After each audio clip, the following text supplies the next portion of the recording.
Cold Snap's been around for a little bit now, and whether you love or hate it, in my opinion, it's proved something pretty important. That these events actually work. In some cases, they'll change how you move, how you loot, and how you fight. And it has left me with a question. What other events are we gonna get? I asked you what you wanted to see in my Cold Snap video, and these were some of the ideas that came up the most. Some of them could seriously change how this game is played, and others I think are quite quirky and nuanced. I'll jump straight into it. So number 1, forest fires. Dynamic forest fires spreading across a map. I don't know which map would work best, to be honest, perhaps a new map or existing maps with more foliage. But these dynamic fires would block certain routes, force repositioning mid-raid, and it would create sort of high-risk, time-limited loot zones. For example, the dome area.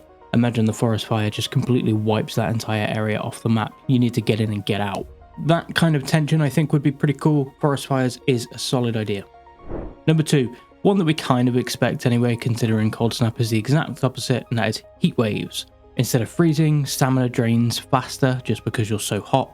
Sprinting becomes a real decision, long fights punish sloppy play, and this will hit people in a very similar sense that Cold Snap has. You don't instantly die, you just have to slow down and think. I feel that is still a good design. Number 3 was flooding. Flooding I think is one of the strongest ideas here. Rising water levels could cut off low ground routes or turn safe paths into traps, and essentially force vertical movement depending on the map. Again, like the others, your loot paths will change, extraction routes change, and suddenly your map knowledge actually matters in these events too. Number 4, volcanic activity and ashfall. This one does lean hard into the atmosphere and still has that gameplay weight as well. Ashfall across the map could reduce visibility, muffle your audio, make long range fights riskier. Could also have certain areas where it's covered in lava or lava rocks are falling, causing damage. You don't need constant eruptions. I think timed ashfall events alone would be quite memorable and create that high tension. And number 5, radiation zones. So radiation is classic for a reason. Temporary radiation pockets would create rotating danger zones, reward preparation, and add pressure without turning the game into a bit of a sprint. As long as it's optional risks, obviously for higher reward, casual players would engage with that on their own terms as well, much like the others.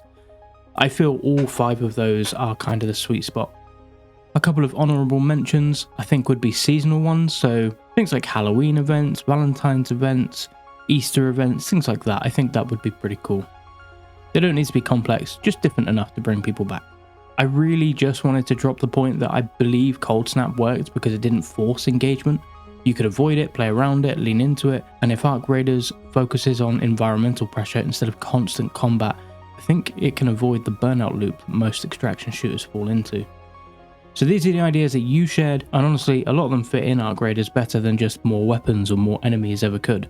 So I'll ask you this, what event would you actually play? What event would change how you play, and not just how the map looks? Let me know in the comments. I'll see you topside.